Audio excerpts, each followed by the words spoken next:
faire le cours les Haïlou Nishmat Nassim Bar Jamila, les Haïlou Nishmat Yakut Bat Jamila, c'est Yakut, Solika chez Daïr Mazé, pour la réflexion de Esther Bat Fortuné, et Shalom Ben David, Bobot, s'il te plaît. Refoua ou Refoua. Pour Shalom Ben David Bobot, et les Haïlou Nishmat Nora Repaïla Bat Sarah Esther. Voilà. Merci. Chez moi, c'est les noms. Je veux dire, en introduction, je dirais quelques mots sur les noms. C'est qu'il y a un problème qui est énoncé dans une mitzvah qui dit Da et Elohe Abicha, pour connaître le Dieu de tes pères. Mais on ne peut pas connaître Dieu. On ne peut pas connaître plus grand que soi. On peut peut-être avoir une idée de qui il est, ce qu'on peut connaître de lui, si vous voulez. Eh bien, ce sont ces manifestations. Et ces manifestations nous donnent une idée de la manière dont il dirige son monde. Ça s'appelle en hébreu le mot Hanhaga, la direction. Manhaig, c'est celui qui dirige. Et cette relation de Dieu avec le monde, autrement dit, c'est ça ce qu'on appelle les noms. Alors, il y a autant de noms de Dieu, si vous voulez, que de véhicules de médiation. Mais les Harbim en ont retenu 10 en particulier, qui sont ce qu'on appelle des noms Kadosh. Vous en connaissez plusieurs, on en a vu, Hachem, El Shaddai, Elohim, Tsevaot, Hachem Tsevaot, etc. On ne peut pas connaître le nom, mais qu'est-ce qu'on utilise en général? On utilise des catégories négatives. De dire que Dieu est grand, c'est une absurdité. Comment pourrait-il ne pas être grand? On peut dire qu'il n'est pas petit. Dans la Gemara, on raconte l'histoire d'un élève, un jeune élève très plein d'allant, qui monte à la Théba et qui dit, il commence à parler de Ha'el, Agadol, Gibor, et puis il commence à passer tout l'alphabet, vous savez comme il y a dans les livres de prière, avec Aleph, Alouf, Barour, Gibor, Dagoul, tout ce que vous voudrez. Et quand il a fini, son maître lui dit, tu as fini de dire toutes les louanges de ton maître. Genre, ça et c'est tout. Tu ne peux pas aller plus loin. Ah bon? Et on ne dira pas que Dieu est grand, on dirait qu'il n'est pas petit. On l'appelle par exemple Ensof, sans limite, qui est Kulo Reshit. Il est au-delà d'eux. Et les Haribim vont nous dire que de Ensof, on ne peut même pas dire que ça existe. Parce qu'on sait tellement peu par rapport à ça, c'est ça. Ou on emploie le terme comme Hakadosh Baruch Hu. C'est un mot qu'on connaît bien. Mais si on étudie le terme Hakadosh Baruch Hu, on réalise que c'est une contradiction. Parce que Kadosh, ça veut dire séparer, et Baruch, ça veut dire replier. Berech, la présence. Ça va, il est maintenant, c'est la transcendance en même temps. Et pour le tétragramme, on dit Hachem. Mais on ne prononce pas Hachem comme on l'a vu la semaine dernière. On prononce Adonai. Car on ne peut invoquer le nom de Dieu que si que selon l'attribut de souveraineté. Sinon, c'est un blasphème. Si je parle de Dieu et que je ne dis pas c'est mon souverain, c'est un blasphème. Et vous remarquerez que le tétragramme, Yud Ke Vav Ke, il est ponctué, ça vous regarderez dans vos livres, il est ponctué comme comme Adonai. C'est-à-dire un patah avec un cheval de poing, un cholam en haut et un kamatz.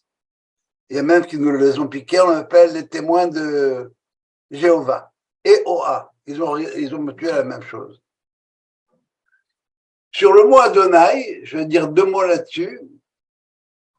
Le psaume 51, vous lirez le psaume, on n'a pas le temps de le regarder maintenant en détail. C'est dans ce psaume-là où David vient vers Dieu et lui dit mon Dieu, je pourrais t'apporter des offrandes, tu les accepteras pas, j'ai fait une faute, t'as pris les choses de Bathsheba. Mais j'ai envie de te parler. Alors, relisez le psaume 51, ça vaut la peine. Et là, il dit Adonai Sevatai Tiftach. Adonai, mon maître, et là, c'est quasiment, oui, c'est un nom sacré, si vous voulez, un nom saint, mais c'est mon maître. Ma bouche, Sevatai, mes lèvres ouvrent et ma bouche dira tes louanges. Et Rachid, hein? Comme quand on commence à Amida. Oui, c'est comme ça qu'on commence, absolument, avant de prier. Autrement, on n'a pas le droit de prier. Et je prie. Tu avais une question, Henri? Oui, s'il te plaît. Alors, pourquoi tu ne nous corriges pas quand on monte au Sefer et qu'on dit Hachem et Machem? Alors, on devrait dire. Non. Alors, quand on ne corrige pas ça, on dit Hachem, c'est le nom, que Dieu soit avec toi, mais ce n'est pas une prière. C'est juste un simplement dans la prière. Tu as dit qu'on ne devait pas prononcer le mot Hachem qui n'a pas la même. On a besoin de prononcer. Si je ne suis pas en train de dire un verset, je vais dire Hachem. Je vais dire Adoshem. Les gens disent, ça va, Adoshem, voilà, comme Elohim, El Shaddai. Okay. On ne fait pas d'erreur, donc on ne peut pas prononcer ce nom-là. Okay. Alors, Rachid va nous dire à propos de Adonai Sebedat Tiftach, dans le Adonai, qu'est-ce qu'il dit en bas? Il explique en disant Mahuli, pardonne-moi. C'est quoi la logique de Rachid? C'est pas compliqué. C'est parce que si j'ai fait une faute, c'est que jusqu'à présent, mon maître, c'était moi-même. Mais maintenant, je suis prêt à faire teshuva et mon maître, c'est toi. C'est toi qui es mon Adon. C'est toi qui es mon Seigneur. Alors, je reconnais cette chose-là, donc je peux aller plus loin. C'est clair là, donc c'est pour ça qu'on s'entoure de tellement de précautions quand on veut prononcer le nom de Dieu pour ne pas tomber dans le blasphème, justement. Quand on dit Shema, Israël Hashem Elokeinu Hashem Echad, eh bien, c'est contre-intuitif. Parce que Hashem, c'est Chesed, et Elohim, c'est Din. Et dire que la justice et la charité, ça procède du même maître, eh bien, c'est contre-intuitif, on n'y pense pas. Et la conduite du judaïsme, justement, c'est celle qui va faire en sorte qu'on va concilier toutes ces valeurs-là. Notre credo, c'est Hachem ou Elohim. Voilà ce que je voulais vous dire par rapport à ça. Question par rapport à ça? Oui. À Kadosh Baruch Hu, tu as dit, j'ai jamais compris. Tu as dit qu'il y a une contradiction dans les termes. Alors, le mot Kadosh, qu'on traduit par saint, ça vient de quelqu'un qui est séparé, qui est à part, à l'extérieur. C'est pour ça que quand on dit Kadosh, on soulève un peu les talons. Parce qu'on ça va? Kadosh, je remarque ça. Et parce qu'on quitte un peu le sol. Une prostituée, ça s'appelle Kedesha. Elle est à part. Ok. Sans parler des prostituées qui faisaient ça dans leur temple à eux. Ça va? Et Baruch, c'est la même racine que Berech, le genou, qui est replié. C'est l'immanence, alors que Kadosh, c'est la transcendance. L'immanence, ça veut dire quoi? Baruch, l'immanence, c'est être présent. Il est là, il est avec moi. Ok. Baruch, le genou, c'est l'enfant qui vient sur les genoux, c'est ce qui vient en plus. Ça ne veut pas dire qu'il est béni, Baruch. De quoi? Baruch, ça ne veut pas dire béni. Mais qu'est-ce que ça veut dire bénédiction? La bénédiction, c'est ce qui est en plus de ce que j'attends. La bénédiction par excellence, c'est l'enfant. C'est un plus-être que moi. La bénédiction, c'est ce qui est en plus que de l'être de nature. Le parfum des fleurs, c'est une bénédiction. L'organe reproducteur de la fleur sert à reproduire, mais en plus, il sent bon. Le goût des aliments, c'est une bénédiction. Les aliments, ce sont des nutriments Et maintenant, quand je mange en plus, waouh, c'est bon. Et c'est ça la belacha, qui vient en plus, qui dépasse l'être de nature. All right. Voilà. Alors, si vous voulez, on va démarrer tout de suite dans la paracha. Je vous rappelle où on est rendu. Je vous rappelle. Dieu a dit à Moïse d'aller voir Pharaon. Il est allé voir Pharaon. Et Pharaon a dit, ah bon, vous voulez partir, vous vous ennuyez, hein? Eh bien, on va vous donner du travail. On coupe les matières premières et on exige le même rendement. Le peuple se plaint à Moïse, c'est la fin de la paracha de Shemot, et il se plaint pas très gentiment. Et à ce moment-là, Moïse, et c'est là qu'on démarre, on est à la fin de Shemot, le 3 ou 4 derniers versets. Vayoshav Moshe el Hashem, Moïse retourne vers Dieu, Vayomar, et il dit Adonai. Regardez comment c'est écrit Adonai en toutes lettres, pas Yud-Gevavke. Tu es mon Adon, tu es mon maître. Lama hareota la'amazé. Pourquoi tu as fait du mal à ce peuple? L'amazé chez l'Artani. Pourquoi tu m'as envoyé? Mais batiel parole de Beshbecha, et depuis que je suis allé parler en ton nom à Pharaon, Hera la'amazé. C'était pire pour le peuple. Ve'atzel lo itzaltet amecha. Et tu les as pas délivrés. Waouh, chutzpah, hein? Chutzpah. Qu'est-ce qu'il dit Moïse maintenant? S'il te plaît, bon Dieu, dis-moi, je t'en prie, comment tu diriges ton monde? Ton monde. Explique-moi comment tu diriges ton monde. C'est pas agressif nécessairement. C'est une question, je veux savoir. Le nom même Adonai, si vous voulez, le même nom qu'Abraham a utilisé quand il a dit à Dieu, Adonai, est-ce que toi, Dieu, tu vas juger, vas condamner le juste et l'impie à propos de Sodome? Comment tu peux faire ça? Je comprends pas. C'est pas que je doute de toi, mais je comprends pas comment tu fonctionnes. D'un seul coup de maître, tu balances et le juste et tu détruis Sodome avec les justes et les méchants. Si toutefois il y avait des juifs qui seraient là-dedans. Et tu es un juge. Ta justice, où elle est? Effectivement, Moïse est perplexe devant la réalité. Il semble contredire la promesse. Tu as promis que je l'ai délivré, et au lieu d'emmieuter, ça rempironne. Ça va de mal en pis, comme vous voudrez. Le rabbi de Lubavitch dit la chose suivante. Du point de vue de la Emouna, la question ne devrait pas se poser. Et surtout pas par Moïse, qui est Bechol, Betin et Emanou. C'est celui qui a le plus de Emouna dans toute ma maison. Donc, je ne connais pas un autre. Il sait qu'il y a un sens de tout ça. Mais il faut que la sagesse soit éclaircie. On ne comprend pas.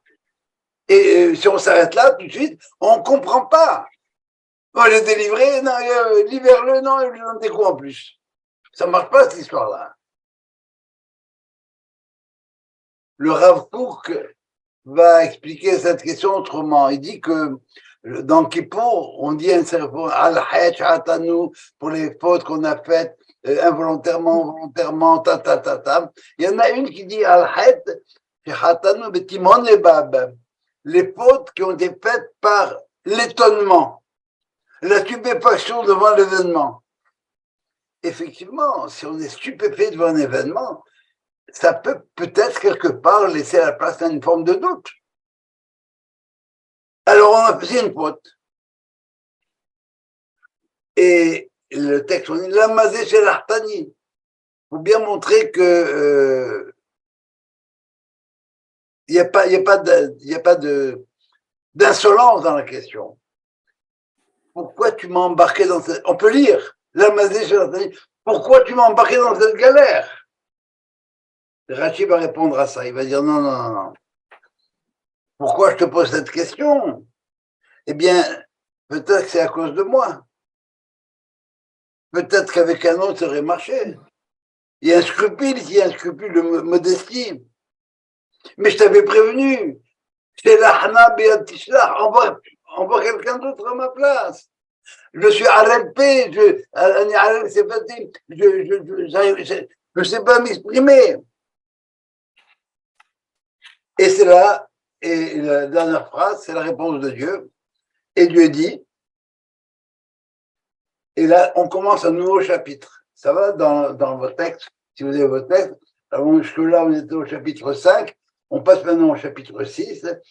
Un verset dans la paracha Shemot, et après ça, on va embarquer dans la paracha Ve'era. Vayomer Hashem el Moshe, Dieu répond à Moïse, dit à Dieu, Ata tir'e, maintenant tu verras, Hachel et le Pharaon. Attends un peu, tu vas voir ce que je vais faire à Pharaon. Attends, tu vas voir. Qui biyat chazaka et shalechem, par une main forte, il va les faire sortir. Ou bien chazaka et galechem et et avec une main forte, il va les expulser de son pays. Maintenant, maintenant. Et Rachid va nous expliquer ce que c'est maintenant. Maintenant que tu as posé une question, je vais te répondre. Et la réponse va être donnée au début de la paracha Ve'era, dans le verset suivant. Pourquoi maintenant? Eh bien maintenant parce que c'est l'accouchement. C'est le temps de la réalisation de la promesse. Au temps de la réalisation de la promesse, au temps de la libération, eh bien, on ne peut plus tergiverser. Il faut le faire maintenant. Et il y a une opposition en face. Ça ne marche pas. Moi, je veux le faire. C'est maintenant. Pourquoi c'est maintenant? Parce que le nom de 26 lettres, pendant le nom de alors 26, va être dévoilé à la 26e génération. Rachid, maintenant, je vais t'expliquer. Tu vas voir et je vais t'expliquer en même temps pourquoi il faut que je t'explique. Je t'explique parce que c'est la première fois que ça se passe. Je comprends que la sagesse doit être éclairée. Et toi, tu sais pas, mais de mon point de vue, moi, Dieu, j'ai des obstacles à surmonter.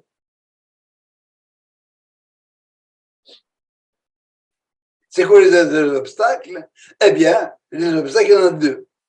Le premier, c'est Pharaon, des Shaliham, il va les laisser partir, bien qu'il sait qu'il a droit encore à 190 ans.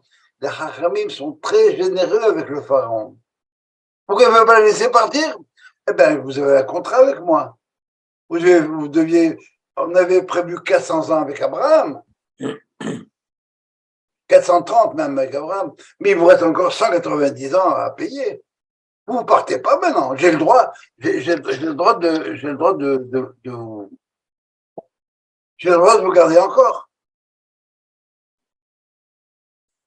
J'ai des intérêts. Je ne veux pas que vous partiez. À ce propos, je vous rappelle qu'il y a 3 chiffres annoncés. C'est 430. Ça date de la révélation à Abraham, quand Dieu lui dit, savoir, tu sauras que ton peuple sera étranger, etc. 400 ans, c'est depuis la descente de Jacob en Égypte. Excusez-moi. 400 ans, c'est depuis la naissance d'Isaac. Et 210 ans, c'est depuis la descente de Jacob en Égypte. Je referme ma peur. C'est quoi ces obstacles? Eh bien, le premier, c'est Pharaon. Il a le droit. Il dit non, c'est comme quand on sera au bord de la mer. Et Israël lève les yeux, ils ont vu l'Égypte, pas les Égyptiens, l'Égypte, qui venait avec un argument fort. Tu m'as dit, si tu ne laisses pas partir, tu vas avoir le sang. J'ai eu le sang. Tu m'as dit, les grenouilles, j'ai eu les grenouilles, il y a eu la mort des premiers. Alors maintenant, ils sont chez nous. Ils sont à moi. D'où une étude qu'on fera peut-être au moment de la paracha Beshalach. Ou bien il va la laisser partir avec une main forte. Ou bien il va les renvoyer de force. Pourquoi? Parce qu'ils ne veulent pas partir. Au moment de la sortie, on va lire le peuple égyptien a forcé les Israël à partir. Ils ne voulaient pas partir. On est bien ici. On est tellement bien qu'il y en a 4/5 qui y sont restés. Alors pourquoi toutes ces plaies-là? Pardon? Alors pourquoi ces plaies? C'est parce que il ne voulait pas ça, les laisser partir. Non, mais c'est pas tout le monde qui ne voulait pas partir. Numéro 1, il y en a qui voulaient partir. Et ceux qui, bon, ils disent, on n'a pas, l'argument est tel haut.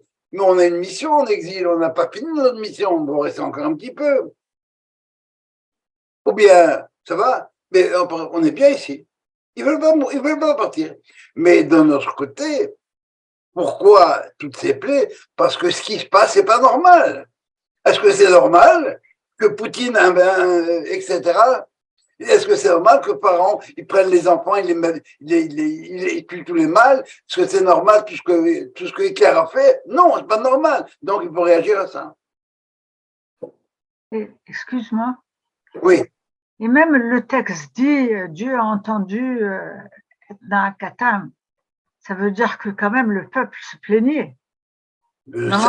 Certains, oui, il était esclave, mais tu sais, et s'il me plaît à moi d'être battu?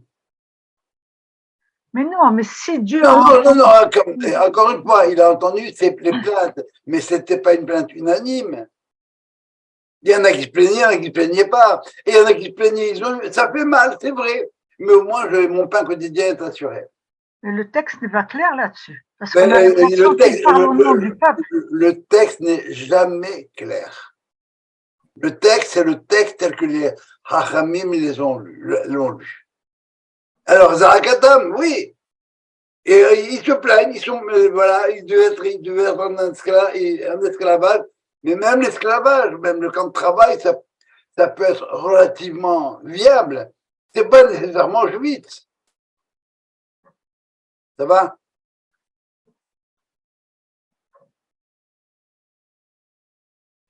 C'est-à-dire que tout le temps où les plaies sont arrivées, les Juifs n'en souffraient pas. Non, mais ça a duré 1 an. Mm-hmm. Ça a duré 1 an. Ça va? Il s'agit d'un accouchement, si vous voulez, il faut accoucher un peuple. Et il s'agit ici d'un accouchement au forceps. La mère ne veut pas laisser sortir l'enfant, ou bien l'enfant ne veut pas sortir, et dans un cas comme dans l'autre, il y a risque d'empoisonnement.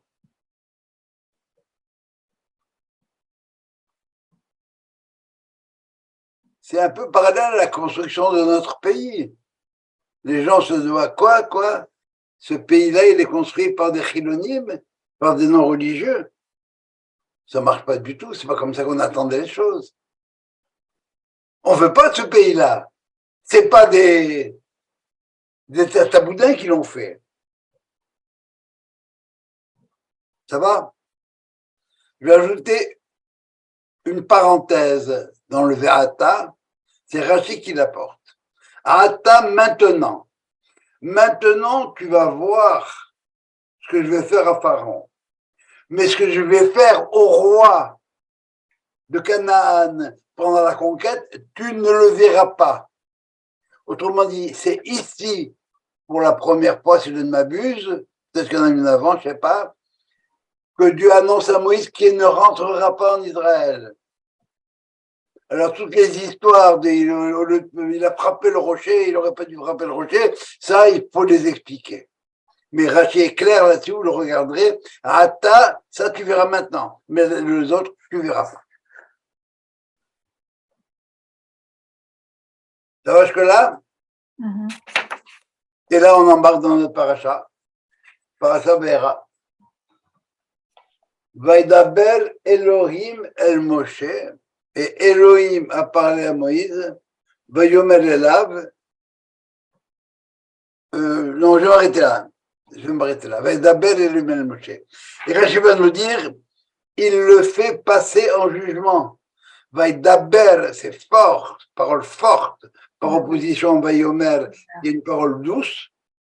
Là-bas. Elohim, c'est Midat Adin. Il le fait passer en jugement. Tu discutes, tu veux savoir comment moi je fonctionne, tu as envie de prendre ma place ou quoi? Tu es impatient de savoir, tu veux savoir tout de suite, tu veux tout comprendre, tu veux faire comme elle, tu veux tout savoir. Tu es Shalom Arshav maintenant. Mais le texte ne dit pas tout ça. Ça, c'est moi qui l'ai inventé maintenant. Ouais. Ce que le texte nous dit, c'est que Dieu va dire à Moïse, ce que tu fais, c'est pas nécessairement très correct. Il y a une autre façon de fonctionner avec moi. Et les Harmim vont nous dire, quand j'ai annoncé des choses au Havot, ils n'ont jamais discuté. Ils n'ont pas vu mes promesses se réaliser. Je leur ai promis la terre, ils sont encore, ils ont dû se battre pour avoir un lopin de terre, etc. Mais je vais quand même t'expliquer pourquoi. Parce que c'est la première fois qu'une telle chose va se produire. L'esprit a besoin, l'intelligence a besoin d'être rassuré. Au niveau de la foi, il n'y a aucun problème. L'émouna. Poser la question par la suite, ça pourrait être une faute. On peut très bien deviner vos questions. On n'a pas le droit de demander pourquoi la Shoah. Non. On n'a pas le droit de demander pourquoi la Shoah. On avance des hypothèses. On peut en avancer tant que vous voudrez. La vraie raison, on ne la connaît pas. Il y a un sens. C'est ça à quoi je crois. Et quand on me pose la question de pourquoi la Shoah, je réponds, je ne sais pas. Mais j'ai un exemple qui ressemble plus ou moins, c'est la sortie d'Égypte. C'est qu'au moment de l'enfantement, les douleurs s'accentuent. Quand on arrive au bout c'est énorme, mais c'est comme ça. C'est un accouchement, il s'agit d'un accouchement. On a des espérances. C'est comme ça qu'on dit qu'une femme est enceinte, on dit qu'elle a des espérances. Mais il y a des obstacles. Du côté de la mère, de la nation, l'antisémitisme d'un côté, les goïms, et les satmars de l'autre, chez nous-mêmes. Ça me rappelle une remarque d'un rabbin français. On lui a posé la question après l'État d'Israël, après 48. Il lui dit, alors qu'est-ce que vous pensez? Il a dit, qu'est-ce que vous voulez que je vous dise, moi? Jusqu'à présent, mettez les tefilines, on va continuer à mettre les tefilines. Pour lui, la religion, c'est la religion, on met les tefilines, c'est tout, on mange cachère. On construit un pays, un peuple, message, Oragoïm, message aux nations, Mamlechet Kohanim. C'est quand tu me parles ça. Peut-être, mais c'est pas ça qu'on parle. L'État 48, c'est bien, demain, je vais mettre les tefilines. Et je le mettais hier avant le. Et pourtant, on pose la question pourquoi le déluge et pourquoi Sodome et il y avait des explications en fait. Mais on pose la question. Et... Non. On pose la question de pourquoi le déluge, parce que l'humanité est arrivée. La Torah nous dit. Oui. Quand il y a une catastrophe, c'est qu'on est arrivé à un niveau de saturation. Mais parce qu'il y a une explication aussi. Comment? On pose la question, mais il y a une explication. Oui. Mais tandis que pour la Shoah, on peut pas poser, on n'a pas d'explication. Moïse a posé la question. Qu'est-ce que Dieu lui a répondu? C'est le moment de l'accouchement. Et au moment de l'accouchement, les douleurs s'intensifient. C'est ça la réponse de Dieu. La naissance de l'État d'Israël? Non, pourquoi l'État d'Israël a été créé? Non, la réponse à moi. Tu parles d'accouchement, tu parles des prémices de l'État. Quand je parle d'accouchement, je parle de la sortie d'Égypte. C'est ça dont je parle maintenant. C'est ça la question de Moïse. Pourquoi tu me dis qu'on va être libéré alors qu'au lieu d'emmieuter, ça rempironne? Cette question-là, si tu as la émouna, tu ne poses pas la question. C'est comme ça. Je comprendrai plus tard. L'arbre de la connaissance, plus tard. Mais c'est pas une question, c'est pas au niveau de la foi que la question se pose. Il faut bien comprendre ça.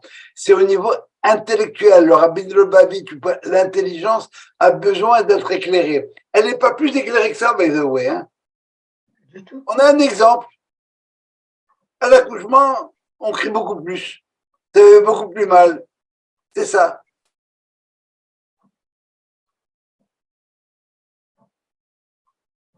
Et maintenant, ça va, c'est clair? Daber Elohim el Moshe. Alors voilà, il a commencé à lui dire, qu'est-ce que tu poses des questions? Où est ton problème? Tu ne me fais pas confiance? Quand Dieu dit à Abraham, va sacrifier ton fils, Abraham, il n'a pas posé de questions. Et même quand Dieu lui dit, ne le sacrifie pas, Abraham est arrivé, il a dit, mais un peu, je ne comprends pas. Tu me dis la chose et son contraire. Il est un peu dans la même situation, hein, Abraham. Quand Dieu lui dit, ne touche pas l'enfant, le Rachid nous apporte ça à ce moment-là, il lui dit, regarde, je ne comprends pas très bien comment tu fonctionnes, c'est lui Moïse. Je ne comprends pas comment tu fonctionnes. Hier, tu m'as dit, je vais te donner un enfant qui béitera, qui calait les chazara, grâce auquel tu as une descendance. Et maintenant, tu me dis, tue-le. Et après, tu me dis, ne le tue pas. Alors, explique, là. Bon, moi, laisse-moi faire une petite anicroche. Ça va. Donc, le problème se pose. Et là, il se pose pour Moïse. Et ça va, c'est clair que là, alors, Vaïdabel et le bien Moshe. Ça, c'est la dimension rigide. On ne parle pas des mounas. Mais ta Mimouna, où elle est? Comment tu oses me demander des choses comme ça? Tu veux savoir? Mais ta manière de poser la question, peut-être qu'elle ne me plaît pas tellement. Peut-être que tu aurais pu la formuler un petit peu autrement. Et il lui donne la réponse maintenant. La réponse à la question de Moïse, c'est maintenant que Dieu lui a donné. Quelle est cette réponse? Ani Adonai. Je suis Adonai. Alors là, on a besoin de Rachid. Parce que jusqu'à présent, Yudke Vavke, les deux noms qu'on connaît, Hachem Elohim, Elohim, c'est Minatadin, Dieu de la nature, la règle, on ne déroge pas. Hachem, Yudke Vavke, c'est Dieu amour, Hesed, générosité, ça va miséricorde. Rachid, maintenant, va nous donner une autre lecture de Hachem. Ani Hachem, Ani Hachem, Ani Hachem. On peut me faire confiance. Je récompense bien ce qui marche devant moi. Et c'est pas pour rien que je t'ai envoyé, mais c'est pour accomplir les paroles que j'ai dites au premier patriarche. Ah, Rachid en dire autre chose là. Le mot Hachem, le tétragramme, il a une autre dimension. Et Rachid continue plus loin, je récompense et je punis. Je suis bien présent, je suis bien présent et je sais ce qui se passe et ça, je ne reste pas indifférent à la chose. Je suis fidèle et digne de confiance. La vertu sera récompensée et le démérite sera puni. C'est un chidouche.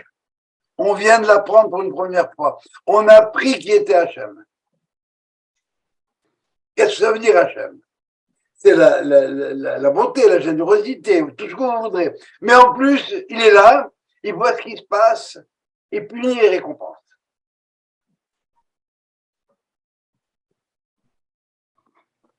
Et ça, même si la réalité semble contredire cette chose-là. Effectivement, on a le droit de se poser les questions suivantes. Madoua, yesh tzadik velarlo, yesh tzadik vertovlo. Pourquoi il y a des justes qui réussissent, qui s'ouvrent, et des méchants qui ne s'ouvrent pas. Madoua derech Rechaim Salecha. Pourquoi certains Rechaim, eh bien, ils réussissent dans la vie? La sagesse a besoin d'être éclairée, mais pas la foi. Et mettons-nous bien d'accord sur une chose. Le fait que du point de vue intellectuel, je sois rassuré, ça n'enlève rien à la souffrance. Même si je sais pourquoi j'ai mal, mais j'ai mal. Sauf que si je ne savais pas pourquoi j'ai mal, ce serait encore pire. J'aime bien donner l'exemple des PMS. Avant, les douleurs prémenstruelles sont, dépendant des personnes, très, très, très, très dures. Mais j'ai envie de dire, pourquoi elles sont supportables? Parce que je sais que dans 2 jours, ce sera fini. C'est comme ça. Et ça passe.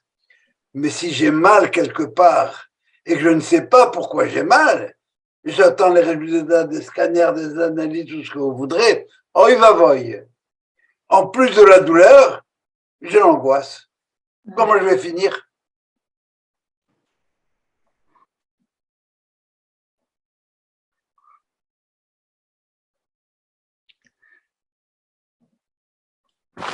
Je t'ai envoyé pour réaliser ce que j'ai dit au patriarche. Voilà pourquoi c'est comme ça. C'est parce qu'on est rendu à l'étape de la réalisation. C'est lorsque l'idéal, notre idéal, on voulait être libre, devient réalité, que les difficultés surgissent. Refus de la mère, refus de l'enfant, refus du peuple, refus de Pharaon. On a trop ou mal idéalisé. Peut-être qu'on a fait preuve d'angélisme. Il faudrait un mérite colossal, colossal, pour que l'idéal de l'eschatologie heureuse se réalise.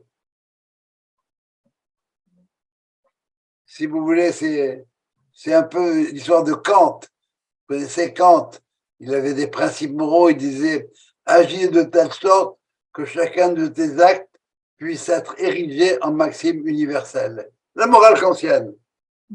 Quelqu'un a dit de Kant, oui, il a les mains pures, mais il n'a pas de mains. Ce qu'il dit, c'est de la théorie, il n'y en a pas. Je connais quelqu'un qui veut comme ça, il n'y a pas. C'est de la théorie. Dans la réalité, les accouchements se font dans la douleur. La meilleure preuve, eh bien, qu'est-ce qu'était la punition, la sanction d'Ève après la faute? Tu accoucheras dans la douleur.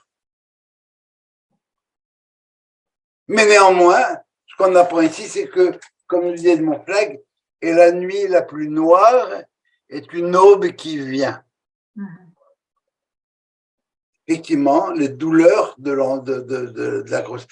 l'accouchement, eh bien, dès que le bébé va sortir, ouf, mesdames, vous le savez beaucoup mieux que nous, c'est le soulagement. Petite parenthèse, c'est une technicalité de Rashi, mais je vais vous montrer jusqu'où vont la Chachamim. Le verset suivant nous dit Vaera, je suis apparu, El Abraham, El Yitzhak et El Yaakov, à Abraham, Isaac et Jacob. El Shaddai, on va expliquer ça bientôt. Et Rashi, dans son commentaire, c'est Vaera, je suis apparu, El Aabot, au Avot, au patriarche. Et alors, la manière qu'on a de comprendre ça, de lire ça, c'est il n'a pas voulu répéter j'ai apparu à Abraham, à Isaac et à Jacob, alors il est apparu au patriarche. Et Mizrahi, un des commentateurs de Rashi, dit bon, il a commencé. Et le Maharal le parle, il dit non, non, pas du tout. Il a un autre problème, Rashi. Comment tu peux dire il a apparu, il a été vu par les Avot? Alors qu'on a un verset qui nous dit Ki lo yir'ani ha'adam v'chai. L'homme ne peut pas me voir et rester vivant. Tu veux voir Dieu, texte volant, comme dit la blague. Vous pouvez le voir là-haut. Et pourtant, Maintenant, si vous voulez, alors, mais eux, j'ai pu leur, parce que leur définition, c'est qu'ils sont pas des êtres normaux. C'est pas Adam, c'est des Avot. Ils ne vivent pas pour eux, ils vivent pour la descendance, pour ce qui vient par la suite. Je referme ce diouk pour vous dire comment est-ce que les rabbins font des bras de fer. Alors Rachid va nous dire que après avoir étudié, connu les noms de Hachem, Elohim, Eyé, même la semaine dernière, Rachid va nous dire, je me suis Va'era El Abot par le nom de El Shaddai. Et effectivement, quand Dieu parle à Abraham, il dit, je suis El Shaddai, voilà ce que tu vas faire, ça c'est, cela, cela, cela. Analysons le mot Shaddai, si vous voulez bien. Racine, connaissez un mot qui ressemble, c'est Shed, un démon. Un démon, c'est celui qui démolit tout. Shaddad, démolir, dévaster. Je suis moi capable, moi écoutez bien, je dis moi Dieu capable de démolir l'ordre du monde. Je suis tout puissant même contre ma volonté. Pour être charitable, je fais violence à la justice.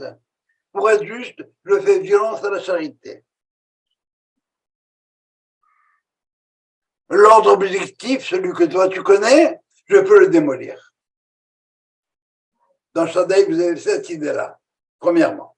Deuxièmement, je suis El Shaddai. Alors, El Shaddai, lui, Dieu puissant, qui en a assez.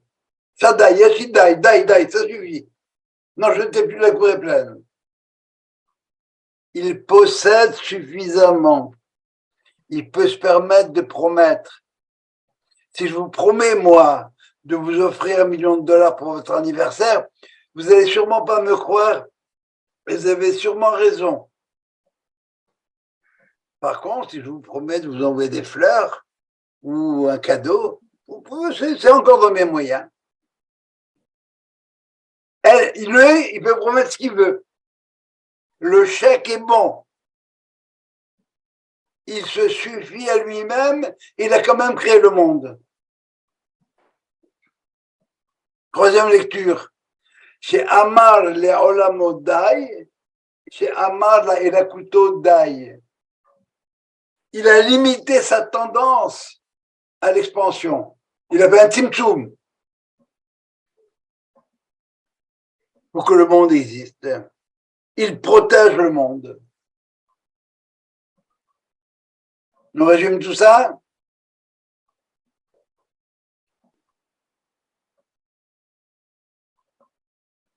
Il peut promettre. Pourquoi? Il a suffisamment de réserves. Il a la capacité de faire ce qu'il a envie de faire, de tout démolir s'il le veut. Et il a une volonté de faire du bien au monde. Comme dit le Ramchal, pourquoi Dieu a créé le monde? Les hétiv la biriot, pour faire du bien à l'être humain. Qu'un homme puisse sentir qu'il est bien. Quand je dis qu'il est bien, c'est avec un B majuscule. Hein. On est bien, c'est bien, on est bien. Alors on est pas mal, mais c'est pas ça vraiment bien.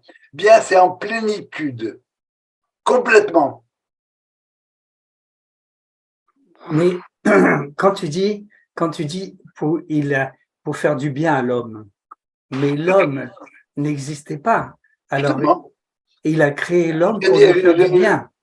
Alors, il a créé une créature, la bériote d'une créature, faire du bien à autre que soi. Moi, je suis bien, comme ça, je suis bien. Mais moi, Dieu, je suis très bien. Bon, mais je suis seul à avoir bien. Et si j'arrivais à faire quelque chose où quelqu'un puisse être aussi bien que moi, ou presque aussi bien que moi, ça aurait le coup, non? Okay. Ça va? Mm-hmm. L'objectif, c'est de... Comment je vais te répondre?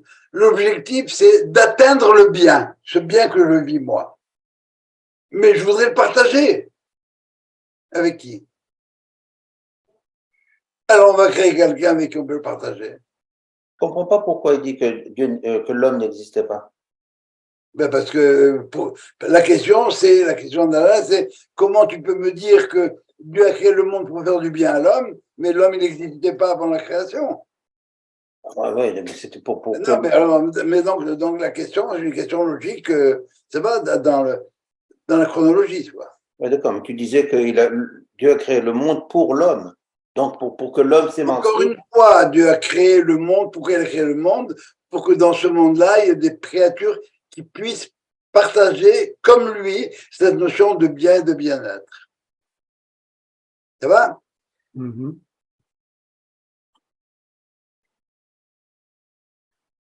Alors, Annie, je me suis prononcé par le nom de El Shaddai. Ou Shmi Hashem, et mon nom Hashem, Lo Nodati Lahem. Et Rachid va me dire, il n'y a pas écrit et mon nom Hashem Yudke Vavke, je ne l'aurais pas communiqué. Non, je ne me suis pas fait connaître d'eux sous cette modalité. Bien sûr qu'ils connaissent le nom Hashem.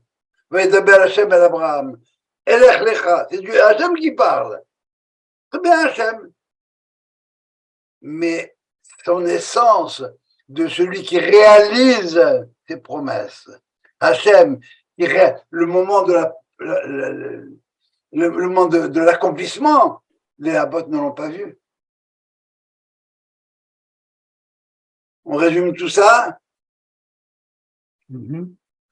On résume tout ça. On a Vaera, qui est apparu, El Habot, au patriarche, avec le nom de El Shaddai. Pour les Havot, ce que je leur ai montré, ce qu'ils ont su de moi, c'est une chose, mes promesses. Maintenant, via le temps de l'accomplissement, les banim, je mets Hachem, la connaissance intime. La vision, c'est impersonnel. Je vois. Mais ça ne me dit rien de plus que ce que j'ai vu. Maintenant, quand j'ai compris, l'onodati, j'ai compris. Alors là, à ce moment-là, ça, c'est la réalisation de la promesse. Et c'est les banim, c'est nous. Et on peut comprendre qu'on a souvent du mal à voir comment est-ce que l'État d'Israël aujourd'hui, c'est la réalisation des promesses qu'un jour il va y avoir le Mashiach. Peut-être, c'est bien vrai. Les Habot n'ont pas eu l'expérience de la réalisation. C'est ça notre foi dans la galoute. Tout le temps où on était en galoute, on espérait, dans un premier, par étape, d'abord la terre d'Israël. C'est pour ça qu'il y en a plein qui sont allés en Israël. Et même d'autres qui vont y retourner et qui continuent à y aller tous les jours. C'était une espérance. Au moment d'arriver à la réalité, eh bien, allez parler au premier kibbutznik qui vous raconte comment ils ont travaillé. Ah, c'est la terre de promesse, ouais, il coule le lait, le miel, tout ce qu'on voudrait. Ah bon? Eh bien, il faut y croire. Il y a le temps des promesses, Abot, El Shaddai, le temps des réalisations, Banim et Hachem Yudke. Et qu'est-ce qu'on nous promet? Qu'est-ce qu'on nous dit? Que je vais vous envoyer. Dernière chose que les prophètes ont à dire, la dernière phrase de Malachi. Je vais vous envoyer un homme avant le jour redoutable, le grand jour. Il ramènera le cœur des enfants à leurs parents et les parents à leurs enfants. C'est-à-dire qu'il va y avoir une réconciliation entre le temps de la promesse, qu'on a espéré, et le temps de la réalisation. Pourquoi pourquoi est-ce que Moshe, comme tel, est perplexe? Mais parce que ce que je vois, ça contredit ce que tu m'as dit. Tu m'as dit que j'allais faire sortir, et c'est la catastrophe. Oui, tu sais pas une chose, Coco. c'est qu'au moment de l'accouchement, les douleurs sont plus dures. C'est le temps de la réalisation et il y a des problèmes au niveau de la réalisation. Voilà toute la discussion de ce qui semblait, quand on lit ça rapidement, ça a l'air que Moïse, il est pas très croyant, que Dieu, il passe par 36 chemins pour faire ce qu'il a à faire, et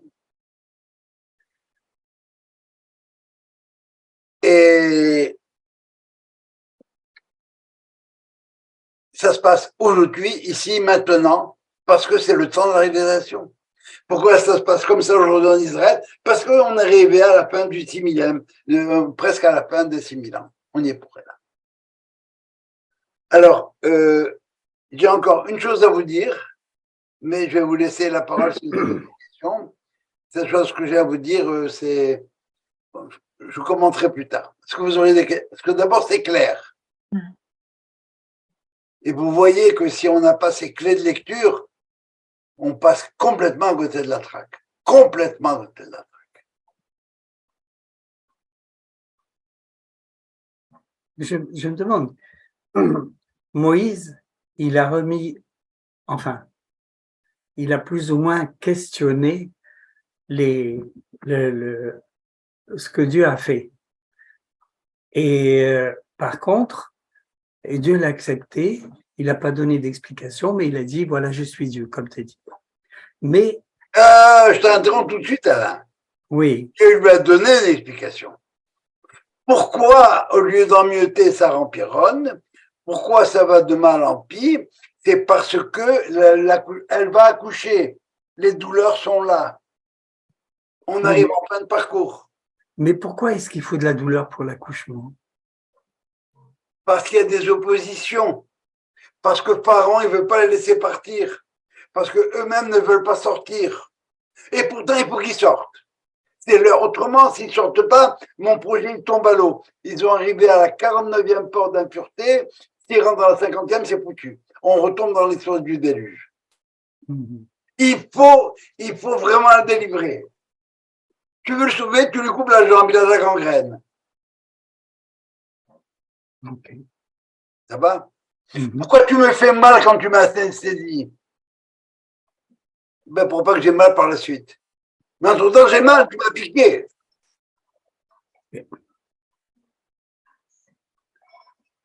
D'autres questions?